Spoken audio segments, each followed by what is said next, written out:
감사합니다. 오늘은 하나님 위로의 세 가지 방법 중 두 번째 시간입니다. 깨달음을 통한 위로라는 제목으로 말씀을 나누도록 하겠습니다. 본문은 고린도후서 4장 16절부터 18절 말씀입니다. 제가 봉독하겠습니다. 그러므로 우리가 낙심하지 아니하노니 우리의 겉사람은 낡아지나 우리의 속사람은 날로 새로워지는도다.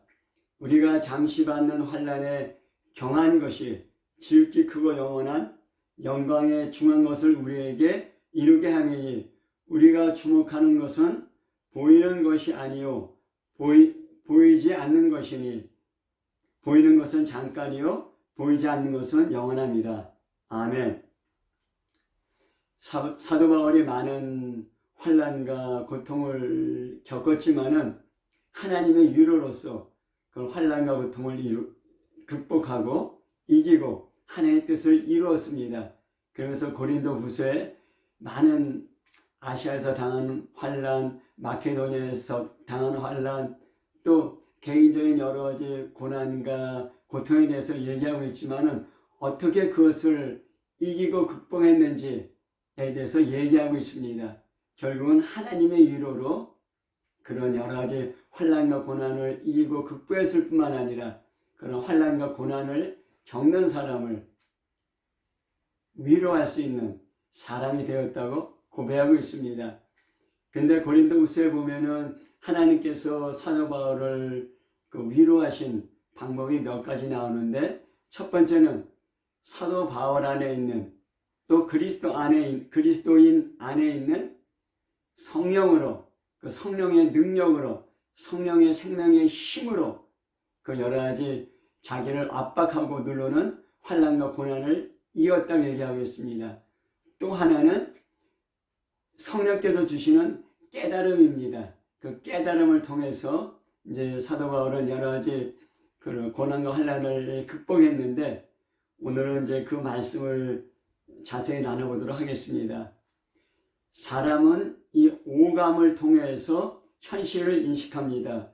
눈으로 보고, 귀로 듣고, 코로 냄새 맡고, 혀로 맛보고, 이 피부로 감촉을 느낍니다. 그래서 이 오감을 통해서 우리 주위에 있는 그런 그 현실을 인식하고 이해하게 됩니다. 여기 초콜릿이 있습니다. 이 초콜릿은 입에 매우 답니다. 이것이 사실이고 현실입니다. 그래서 어린아이들은 초콜릿을 많이 먹으려고 합니다. 여기 어떤 초콜릿 회사가 있습니다. 초콜릿 회사가 초콜릿 많이 먹으면 행복하고 즐겁고 건강해진다고 광고를 하면서 초콜릿을 팔려고 합니다. 초콜릿은 달고 맛있지만 초콜릿 많이 먹으면 행복하고 건강해진다는 것은 거짓말입니다. 초콜릿을 많이 팔려는 의도로 거짓말을 하는 것입니다. 아이의 부모는 초콜릿을 많이 먹으면 영양 섭취가 불균형해지고 이빨이 상하고 성인병 걸리기 쉽다는 것을 압니다. 그래서 그 아이가 초콜릿을 많이 먹지 않도록 말립니다. 어린아이가 달콤한 초콜릿을 많이 먹을 당시에는 행복하지만 결국 건강에 문제가 생기고 삶의 질이 나빠지기 때문입니다. 장기적인 관점에서 보면은 이것이 사실이고 진실입니다. 그래서 부모는 초콜릿이 달지만은, 그래서 아이를 기쁘게 해줄 수 있지만은 이것이 많이 먹으면은 건강에 좋지 않다고 아이를 말립니다. 아이는 부모의 통제로 달콤한 초콜릿을 마음대로 먹지 못하는 현실을 고통이라고 느낄 수 있습니다. 고통이라고 인식합니다. 그러나 장래의 건강이라는 그런 관점에서 본다면 이런 고통은 참아야 됩니다. 장래의 건강을 위해서 달콤한 초콜릿을 먹지 않음으로 생기는 고통을 참는 것, 행복한 고통이라고 할 수 있습니다. 이것이 진실이고 진리를 알 수 있습니다.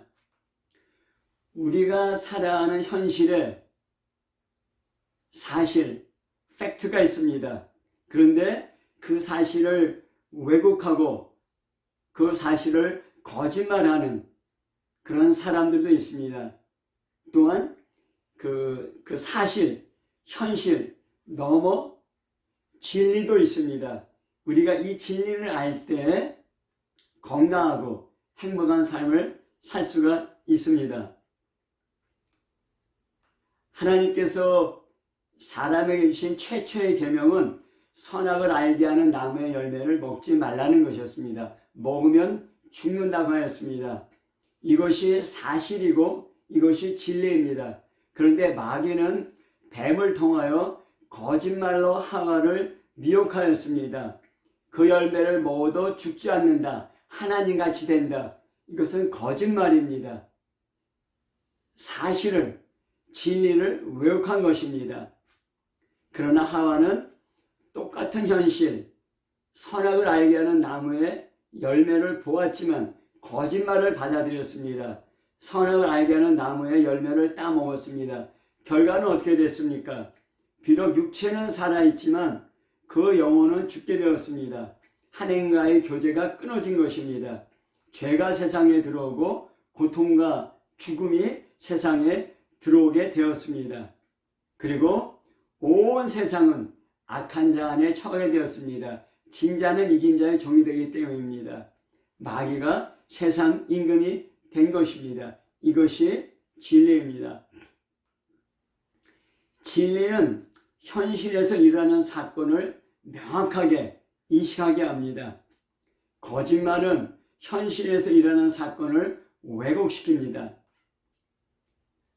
우리 눈에 보이는, 그래서 우리가 인식할 수 있는 이런 물리적인 세계가 있습니다.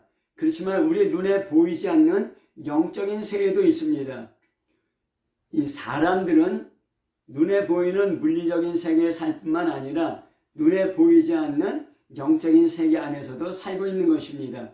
물리적인 환경이 우리에게 영향을 미칠 뿐만 아니라 영적인 환경도 우리에게 영향을 미칩니다. 현대 사회는 이성과 합리성을 중시하는 사회입니다. 더군다나 과학이 발달하면서 초자연적이고 영적인 세계는 사람들의 생각에서 지워지게 되었습니다. 어떤 사건이 물리적인 현실 세계에서는 고통스럽게 인식될 수 있습니다. 그러나 영적인 세계에서는 이것이 기쁨으로 인식될 수도 있는 것입니다. 만약에 우리가 영적인 세계를 깨닫지 못한다면 우리가 살고 있는 이 현실, 물리적인 세계에서 경험하는 여러 가지 사건들을 단지 고통으로만 이해할 수 있을 뿐입니다.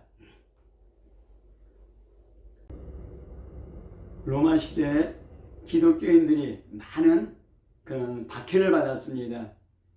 어떤 경우에는 기독교인들을 잡아서 이 원형 경기장에 수많은 군중들이 바라보는 가운데 사자를 풀어놓고 그 원형 경기장 안에 들어가게 하면서 사자에게 물려 죽게 하는 것을 그 군중들은 즐거워하며 바라보았습니다. 이제 차례차례로 그 원형 경기장에 들어가면서 사람들, 그리스도인들이 사자에게 물려 죽고 있었습니다. 이제 어떤 가족 차례가 됐습니다. 그때 그 아들이 아버지에게 너무 무섭다고 그렇게 얘기했습니다. 그때 그 아버지가 아들에게 잠깐만 참아라, 조금만 참으면 영원한 하늘나라에서 영원한 기쁨을 누리고 살 것이다, 이렇게 얘기했습니다. 수많은 군중들, 단지 사자에게 물려 죽는 그리스도인, 그것만을 바라보았을 뿐입니다. 하지만은 이 그리스도인 가족은 사자에게 물려 죽는 그런 현실뿐만 아니라 그 현실 넘어 영원한 하늘나라, 영원한 기쁨이 있는 하늘나라를 바라보았던 것입니다. 그래서 그 군중들과 그 그리스도인 가족은 똑같은 현실 가운데서도 다르게 인식하고 생각했던 것입니다. 현대사회가 되면서 영적인 세계는 무시되고 물리적인 세계만 인식하게 되었습니다. 반쪽뿐인 진리입니다. 우리에게 일어나는 현실을 완전히 이해할 수가 없습니다. 부분적으로 인식하게 됩니다. 하지만 우리가 부분적으로 인식하는 것을 전체다, 전부 다를 인식한다고 생각하게 되었습니다. 우리는 살면서 고통스러운 사건을 경험하면 당연히 고통스러워합니다. 낙심하기도 하고 절망하기도 합니다. 이것이 자연적이고 상식적인 반응입니다. 하지만은 우리가 경험하는 이런 물리적인 현실만 있는 것이 아닙니다.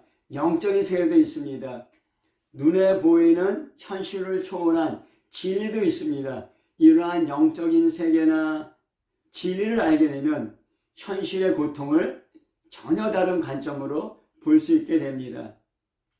우리는 어디서 이러한 진리를 만날 수 있습니까? 우리가 어디서 이러한 진리를 배울 수 있습니까? 우리가 어떻게 이 현실 세계 넘어 영적인 세계를 볼 수 있습니까?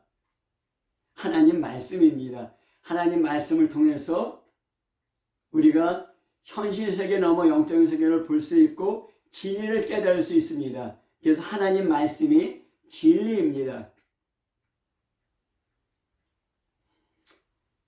예수님은 말씀이 육신이 되신 분입니다. 진리신 말씀이 육신이 되신 분입니다. 그리고 예수님은 자기 자신을 나는 길이요 진리요 생명이니 나로 말미암지 않고는 하나님 아버지께 나아갈 자가 없다고 하였습니다. 또 예수님은 하나님께 성령을 받아서 우리에게 성령을 부어주셨습니다. 성령은 보혜사 성령입니다. 우리를 카운슬링하고 우리를 위로하시는 성령이십니다. 그것뿐만 아니라 성령님은 진리의 성령님이십니다. 우리를 모든 진리 가운데로 인도하십니다. 그래서 요한복음 16장 13절에 그러나 진리의 성령이 오시면 그가 너희를 모든 진리 가운데로 인도하시니 그가 스스로 말하지 않고 오직 들은 것을 말하며 장래일을 너희에게 알리시려 하였습니다. 성령님은 위로의 성령님이십니다. 또한 진리의 성령님이십니다. 우리를 모든 진리 가운데로 인도합니다. 부분적인 진리, 불안적인 진리, 단지 현실 세계가 아니라 모든 진리 가운데 우리를 인도하여서 그 진리 안에서 현실을 이해하고 해석할 수 있게 합니다. 또한 이 성령께서는 우리에게 장래일을 가르쳐 주십니다. 단지 지금 이 순간의 삶뿐만 아니라 이 순간을 넘어 영원한 미래에 일어날 사건들도 우리에게 가르쳐 주십니다. 그래서 이러한 모든 깨달음을 통해서 우리를 위로하시고 환난과 어려움 가운데 이기며 승리하며 나아갈 수 있도록 이끄시는 분입니다. 그리스도인은 예수님을 구세주와 왕으로 믿는 사람들입니다. 진리의 말씀으로 거듭난 사람들입니다. 진리의 성령께서 우리 마음 가운데 거하십니다. 그 진리의 성령께서 우리를 모든 진리 가운데로 인도하신다고 약속하고 계시는 것입니다. 그래서 그리스도인은 현실의 고통을 전혀 다르게 인식합니다. 물리적인 현실뿐만 아니라 영적인 세계도 함께 봅니다.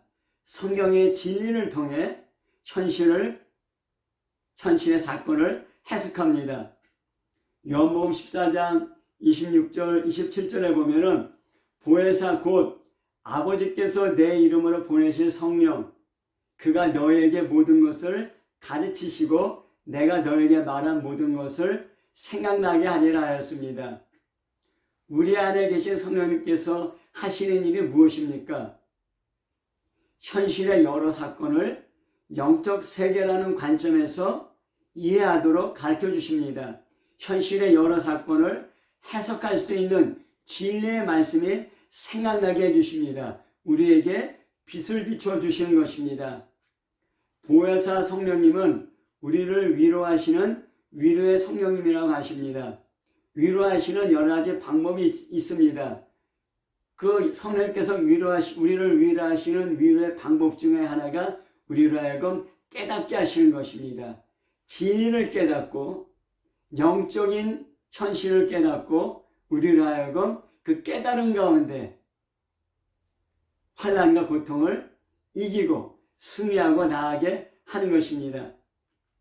오늘 읽은 고린도후서 4장 16절부터 18절은 우리가 낙심할 수밖에 없는 환난을 어떻게 이길 수 있는가 말씀하고 계십니다. 바로 성령께서 주시는 깨달음을 통하여 우리가 낙심하지 않고 환난과 고통을 이길 수 있다는 것입니다. 왜 낙심하지 않습니까? 겉사람과 속사람, 잠시 받는 환난과 지극히 크고 영원한 영광, 보이는 것과 보이지 않는 것을 분별할 수 있기 때문입니다. 그래서 그런 환난과 고난 가운데 무너지지 않고 포기하지 않고 이기고 끝까지 승리할 수 있도록 이끄신다고 말씀하고 있는 것입니다. 한 구절씩 자세하게 살펴보도록 하겠습니다. 고린도후서 4장 16절에 그러므로 우리가 낙심하지 아니하노니 우리의 겉사람은 낡아지나 우리의 속사람은 날로 세워지는다 하였습니다. 성경은 이 사람을 겉사람과 속사람으로 나누고 있습니다. 겉사람은 눈에 보이는 이 육체를 말합니다. 속사람은 우리의 눈에 보이지 않는 영혼을 말합니다. 사람들은 눈에 보이는 겉사람, 육체의 건강, 육체의 아름다움, 육체의 행복에 많은 관심을 갖고 있고 그것을 얻기 위해서 많은 노력을 합니다. 그렇지만은 보이지 않는 속사람, 영혼에 대해서는 별로 관심이 없습니다. 신명기 8장 3절 하반절에 보면은 사람이 떡으로만 사는 것이 아니요 하나님의 입에서 나오는 모든 말씀으로 사는 줄을 내가 알게 하려 하심이라 하였습니다. 떡이 있고 하나님의 입에서는 말씀이 있습니다. 우리 겉사람은 육체는 떡을 먹어야 삽니다. 떡 안 먹으면은 육체가 힘을 못 쓰고 계속 떡을 먹지 않으면은 우리 육체가 결국 죽게 됩니다. 하지만 우리 속사람은 하나님의 말씀을 먹습니다. 하나님의 말씀을 먹고 또 우리 영혼이 하나님 말씀으로 거듭납니다. 하나님 말씀을 먹지 못하면은 우리 영혼은 죽은 상태에 있습니다. 하나님 말씀으로 거듭났다 할지라도 하나님 말씀을 계속 먹지 않는다면은 우리 영혼이 힘을 잃게 되고 육체의 욕망대로 살게 되고 영혼이 성장하지 못하고 죽을 수도 있습니다.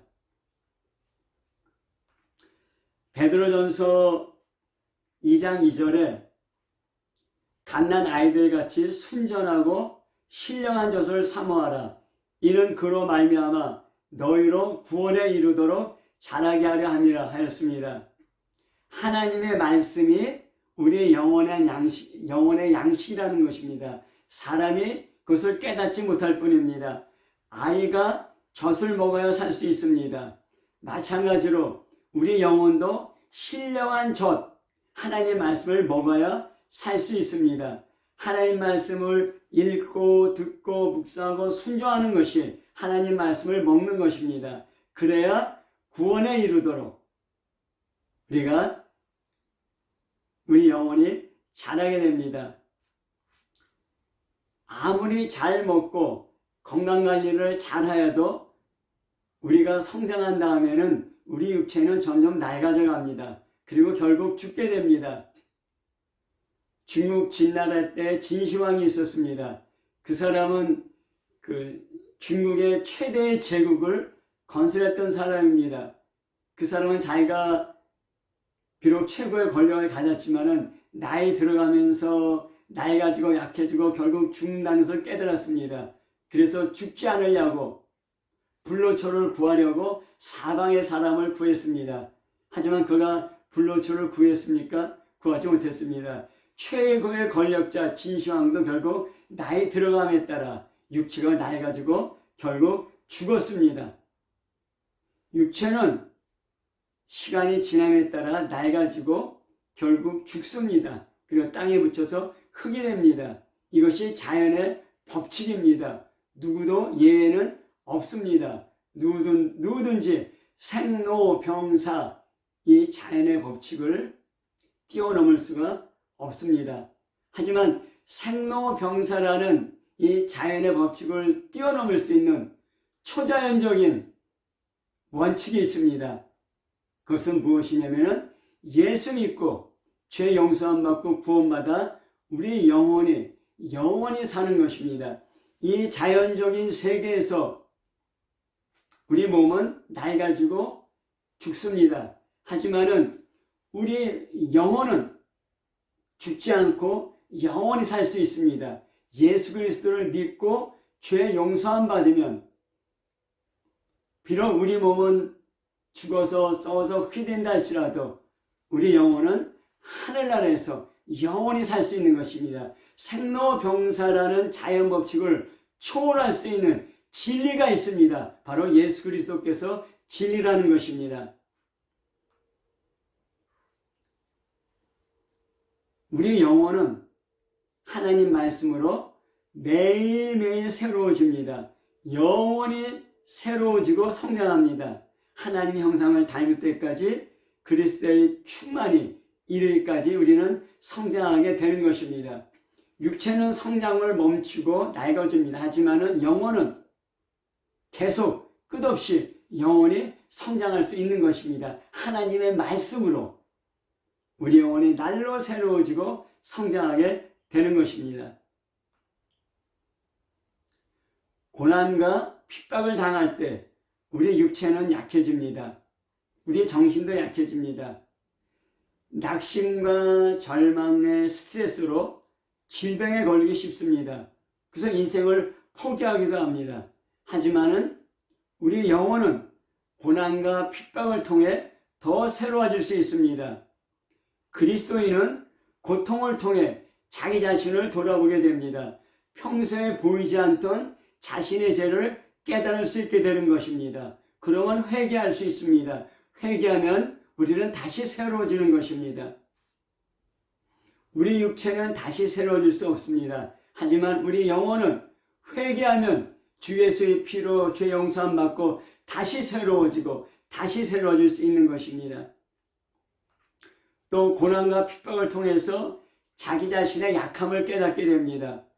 자기 자신의 약함을 깨달으면 사람들은 고난과 환난 가운데 무릎 꿇고 항목합니다. 하지만 그리스도인은 자기 자신의 약함을 깨닫고 하나님을 더욱 의지하게 됩니다. 자기 자신을 의지하던 자기 확신이 깨어지고 하나님을 더욱더 의지하는 믿음이 생기고 성장하게 되는 것입니다. 이것을 깨닫는다면 흘러가는 세월의 육체가 낡아진다고 낙심하지 않습니다. 감당하기 어려운 고난과 핍박에서도 감사할 수 있는 것입니다. 이것이 이 세상의 자연적인 법칙을 초월할 수 있는 초자연적인 법칙, 진리, 하나님의 말씀인 것입니다. 이 말씀이 육신으로 이 땅에 오셨습니다. 바로 예수 그리스도입니다. 예수 그리스도를 믿는 자마다 죄 용서함 받을 수 있고 영혼이 거듭나고 살아나게 됩니다. 또한 성령이 우리 안에 오셔서 선생님께서 우리를 이끄시고 인도하시며 자연의 법칙을 초월하여서 진리 안에서 진리를 따라 살 수 있도록 우리를 이끄시는 것입니다. 사람들은 자기가 감당할 수 없는 큰 환난과 고통 가운데 무너집니다. 하지만 내가 감당할 수 없는 환난과 고통이 있다 할지라도 이러한 세상의 법을 뛰어넘을 수 있는 진리의 법이 성령으로 말미암아 우리 안에서 일하기 시작합니다. 세상의 법은 진리를 삼킬 수가 없습니다. 이 진리를 통하여서 우리는 날로 새로워지게 됩니다. 이 진리를 깨달을 때 우리를 그렇게 압박하고 누르던 환난과 고통과 고난이 툭쳐 치고 앞으로 나갈 수 있는 그런 가벼운 것이 되는 것입니다. 출애굽한 이스라엘이 40년 동안 광야 생활하였습니다. 왜 광야를 빙빙 돌았습니까? 사람이 떡으로만 사는 것이 아니요 하나님의 입에서 나오는 모든 말씀으로 산다는 것을 배워야 했기 때문입니다. 당시 이스라엘은 광야의 고통을 빨리 벗어나고 싶었을 것입니다. 광야의 고통이라는 현실을 빨리 탈출하고 싶었을 것입니다. 하지만은 하나님께서는 이런 광야의 고통이라는 현실을 통하여서 사람이 떡으로만 사는 것이 아니요 하나님 입에서 나는 모든 말씀으로 산다는 그 진리를 가르치시기를 원했던 것입니다. 이 육신은 낡아져 가지만은 우리 영혼은 하나님 말씀을 날로 새로워지는 것을 배우고 깨닫게 되었을 때 이스라엘은 가나안 땅으로 들어가게 된 것입니다. 고린도후서 4장 17절에 우리가 잠시 받는 환난에 경한 것이 지극히 크고 영원한 영광에 중한 것을 우리에게 이루게 함이니 하였습니다. 우리가 지금 받고 있는 환난 도무지 해결할 수 없고 무겁게 느껴지고 우리를 압도하는 것 같습니다. 하지만 그것이 경하다, 가볍다는 것입니다. 왜 가볍고 경한 것이냐? 그런 환난을 통해서 우리가 하늘나라의 영원한 영광을 얻게 된다면, 바라보게 된다면, 붙잡게 된다면 그 하늘나라의 영원한 영광에 비하면 이 땅에서의 환난은 지극히 가벼운 것이라는 것입니다. 환난이 우리를 압도하고 무겁게 누르고 있습니다. 이것은 사실이고 현실입니다. 이것이 오래될 것 같다는 생각이 들면 어떻게 사나 고민하기도 합니다. 그래서 환난에 빠져서 환난에 눌려서 우울증에 빠지기도 하고 환난을 도무지 피할 수 없다고 생각하면 자살로 회피하려고 합니다. 죽으면 모든 것이 끝난다고 생각하기 때문입니다. 이것은 거짓말입니다. 죽은 다음에는 반드시 하나님의 심판이 있습니다. 그리고 영원한 천국과 영원한 지옥이 있게 되는 것입니다. 이것이 변치 않는 진리입니다.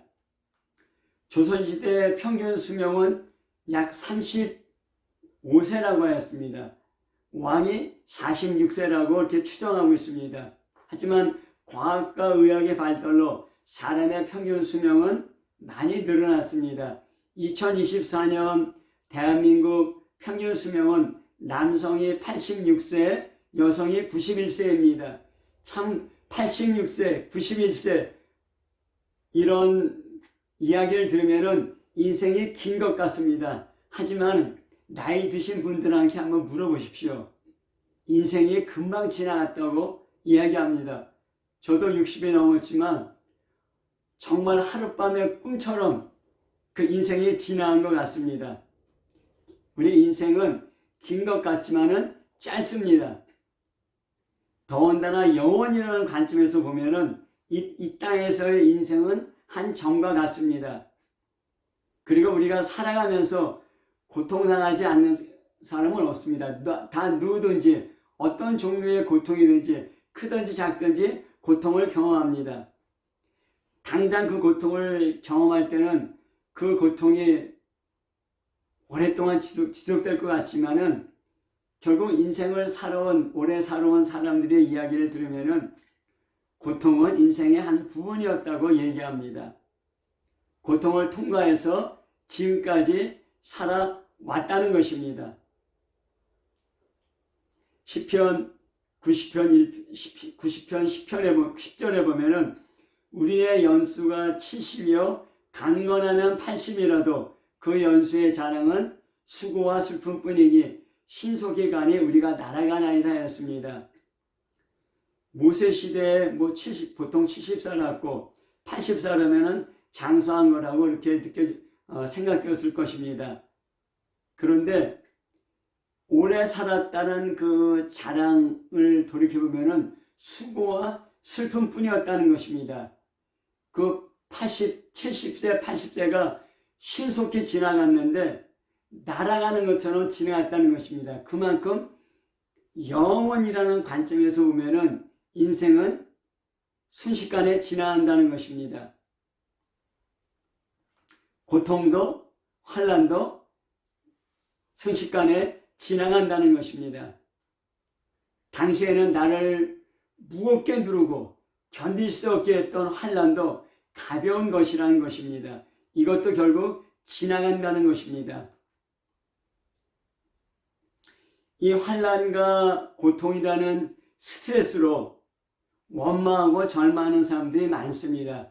그러나 정상적인 그리스도인은 이러한 환난과 고통을 겪을 때 먼저 우리의 죄를 깨닫게 됩니다. 나를 돌아보면서 죄를 깨닫게 됩니다. 죄를 깨닫게 되면 회개해야 됩니다. 회개하면 우리 죄가 씻겨지며 거룩한 삶의 열매를 맺히게 됩니다. 환난과 고통이 나를 의지하는 자기 신뢰를 깨트리게 합니다. 그러면 더욱 하나님 의지하는 믿음으로 성장하게 됩니다. 금보다 귀한 믿음을 갖게 되는 것입니다. 더 깊이 예수님과 연합하고 하나님의 형상을 이루게 됩니다. 이 환난은 지극히 큰 영원한 영광을 이루게 합니다. 이러한 말이 있습니다. 잠자는 것은 죄를 쉬게 하고 고통은 죄를 멈추게 하고 죽음은 죄를 끝나게 한다는 것입니다. 우리의 삶이 죄 덩어리라는 것입니다. 우리가 깨닫지 못하지만은 우리의 삶은 죄 덩어리라는 것입니다. 하지만은 그리스도인은 환난과 고통을 당할 때 자기 자신을 다시 돌아보며 죄를 깨닫고 회개하며 하나님 앞에 새로워지는 그런 복된 기회가 되는 것입니다. 성경은 고난과 환난에 대해서 세상과는 전혀 다른 관점을 이야기하고 있는 것입니다. 사도행전 14장 22절 하반절을 보면은 또 우리가 하나님 나라에 들어가려면 많은 환난을 겪어야 할 것이다. 사도 바울이 안디옥 1차 선교 여행을 끝나고 와서 안디옥 교회 교인들에게 이야기하고 있습니다. 우리가 그리스도인은 하나님 나라를 목표로 하는 나그네 삶입니다. 근데 이 나그네 삶이 평탄한 것이 아니라 많은 환난이 있다는 것입니다. 우리가 천국을 향해 가는데 방해하는 그 여러 가지 많은 사건들이 있고 그 사건들 뒤에 일하는 그 많은 영적인 세력들이 있다는 것입니다. 그러므로 우리 그리스도인들이 하나님 나라에 들어가기 위해서 많은 환난을 겪어야 된다. 이렇게 이야기하고 있는 것입니다. 이 말씀을 통해서 우리가 환난을 겪을 때 하나님 나라에 들어가는 삶의 여정의 일부분이구나 하면서 그 환난을 우리가 이해하고 받아들일 수 있게 되는 것입니다. 또 로마서 8장 17절 18절에 보면은 자녀임은 또한 상속자 곧 하나님의 상속자요 그리스도와 함께한 상속자니 우리가 그와 함께 영광을 받기 위하여 고난도 함께 받아야 할 것이니라. 생각하는데 현재의 고난은 장차 우리에게 나타날 영광과 비교할 수 없도다 하였습니다. 사람들은 고난과 고통과 환난을 싫어합니다. 거부합니다. 하지만은 오늘 로마서 8장 17절 18절에는 분명히 얘기하고 있습니다. 그리스도인은 그리스도와 함께 하늘나라를 받는 상속자입니다. 근데 그리스도와 함께 영광을 받기 위해서 고난도 함께 받아야 한다고 얘기하고 있는 것입니다. 그런데 현재의 고난은 장차 우리에게 나타날 영광과 좋게 비교할 수 없다고 그렇게 이야기하고 있는 것입니다. 고난 없는 영광은 없습니다. 십자가 없는 부활은 없습니다. 현재 고난 넘어 영원한 영광을 바라보기를 사도 바울은 권면하고 있습니다. 그러한 눈이 열리도록 하나님께서 우리에게 빛을 비춰주십니다. 또 야고보서 1장 2절부터 4절 말씀에 보면은 내 형제들아 너희가 여러 가지 시험을 당하거든 온전히 기쁘게 여기라. 이는 너희 믿음의 시련이 인내를 만들어내는 줄을 너희가 알미라. 인내를 온전히 이루라. 이는 너희로 온전하고 구비하여 조금도 부족함이 없게 하려 함이라. 이렇게 말씀하고 있습니다. 우리가 여러 가지 시험과 시련을 당할 때 낙심하고 절망하고 비참한 마음으로 울지 말고 기뻐하라는 것입니다. 왜 그러냐면은 이 시험과 환난과 시련을 통해서 우리 안에 인내가 만들어지고 우리가 인내를 온전히 이뤄나갈 때 우리가 온전한 사람으로 부족함이 없는 사람으로 우리가 변화되고 성장하게 된다는 것입니다. 이 땅에서의 환난이 인내를 만들어지고 조금도 부족함이 없는 온전한 사람을 이루게 한다는 것입니다. 그러므로 이런 시련에 대해서 기쁘게 여기라고 이야기하고 있는 것입니다.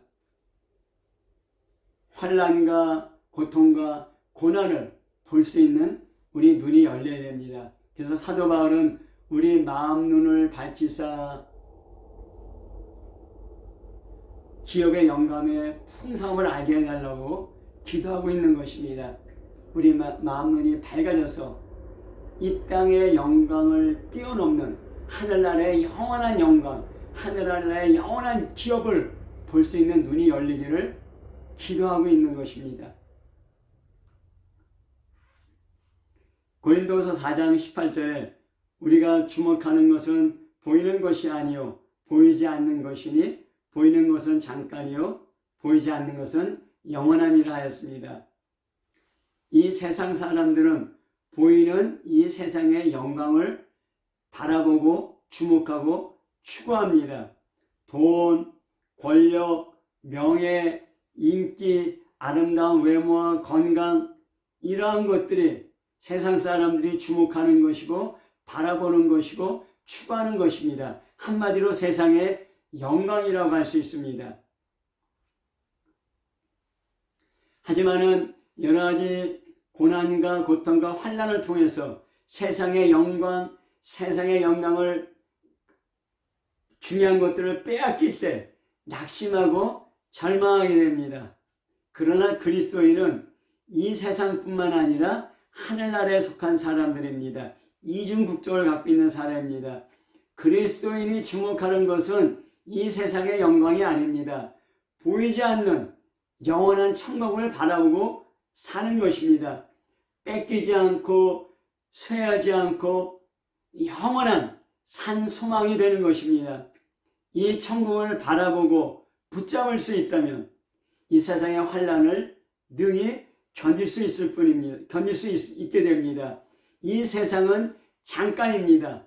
그렇지만 보이지 않는 천국은 영원합니다. 이것이 진리입니다. 사람들은 보이는 세상 영광 잃지 않으려고 보이지 않는 영원한 천국의 영광을 잃어버리는 경우가 많습니다. 이것은 어리석은 일입니다. 세상 영광을 놓칠지언정 보이지 않는 영원한 하늘나라의 영광은 꽉 붙잡고 놓치지 말아야 합니다. 그럴 때 우리가 세상의 환난을, 고통을, 고난을 초월할 수 있게 되는 것입니다. 누가복음에 보면은 어떤 부자와 거지 나사로의 이야기가 나옵니다. 어떤 마을에 한 부자가 살았습니다. 그 부자는 자색옷을 입었습니다. 높은 지위란 뜻입니다. 매일매일 잔치를 베풀고 연락하고 즐거워했습니다. 그런데 그 부자 대문 밖에 거지 나사로가 살고 있었습니다. 먹을 게 없어서 부자의 상에서 떨어지는 빵을 주워 먹었습니다. 먹는 것도 제대로 먹지 못하고 사는 것도 좋은 환경에서 살지 못하기 때문에 온몸이 병들고 헐었습니다. 그래서 걔가 핥아먹을 정도가 되었습니다. 세상 사람들의 눈으로 볼 때는 이 부자는 성공한 사람입니다. 세상 사람들 삶의 모델입니다. 거지 나사로는 실패한 사람들입니다. 쳐다보기도 싫은 사람일 것입니다. 하지만은 부자도 죽었고 거지 나사로도 죽었습니다. 부자는 장사를 지냈습니다. 아마 성대하게 장사를 지냈을 것입니다. 거지 나사로는 죽었다는 얘기만 있습니다. 아마 장사 지내지도 않고 어떤 골짜기에 던져버렸을 것입니다. 여기까지가 사람들이 볼 수 있는 것입니다. 하지만 성경은 사람들이 볼 수 있는 것 넘어 보이지 않는 것을 이야기하고 있습니다. 부자는 음부에 떨어져서 지옥 불꽃 가운데 고통스러워했습니다. 하지만 거지 나사로는 낙원에서 아브라함의 품에 앉아 안식하고 있었습니다. 부자는 이 세상에서 보이는 세상의 영광을 추구하며 그 영광을 바라보고 살았던 사람입니다. 거지 나사로는 비록 이 세상에 살지만은 보이지 않는 영원한 세상에 천국을 바라보며 천국을 붙잡고 살았던 사람입니다. 어떤 사람이 지혜로운 사람이고 성공한 사람입니까? 성경에는 부자의 이름이 나오지 않습니다. 하지만은 거지의 이름 나사로라고 분명히 이야기하고 있습니다. 하늘나라의 입장에서는, 진리의 입장에서는 거지 나사로가 성공한 사람인 것입니다.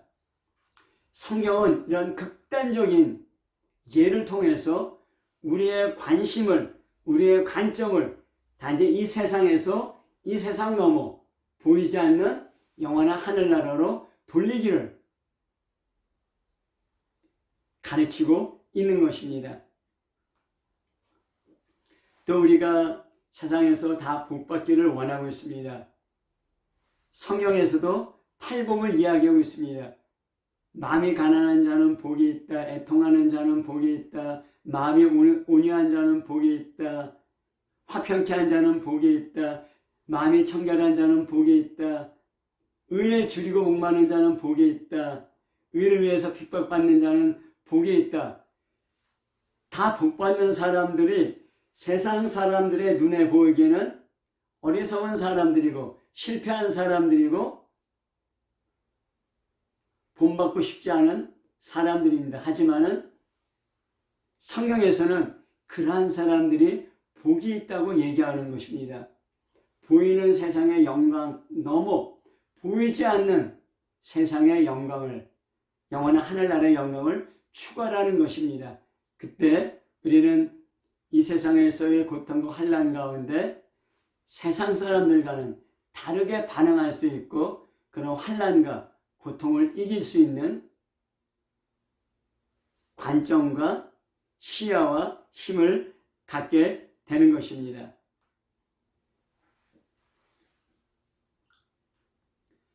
성경 말씀은 우리로 하여금 이 세상을 보는 관심을 바꾸어서 이 세상 넘어 영원한 세상을 바라보도록 합니다.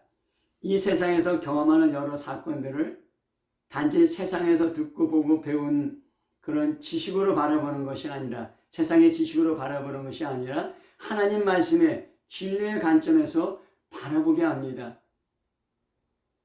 진리로 세상의 사건들을 바라볼 때, 영원한 하늘나라의 관점으로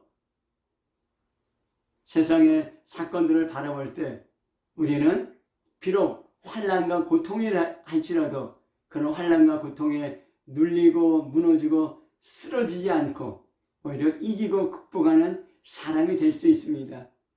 성령님이 진리의 성령님이십니다.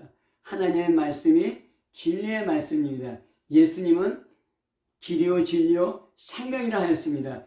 예수님을 믿고 하나님 말씀을 묵상하며 진리의 성령으로 진리 가운데로 인도함 받을 때 이것이 우리에게 세상의 환난을 이길 수 있는 놀라운 위로가 되는 것입니다. 이러한 참된 그리스도인 되시기를 예수 이름으로 축복합니다. 아멘.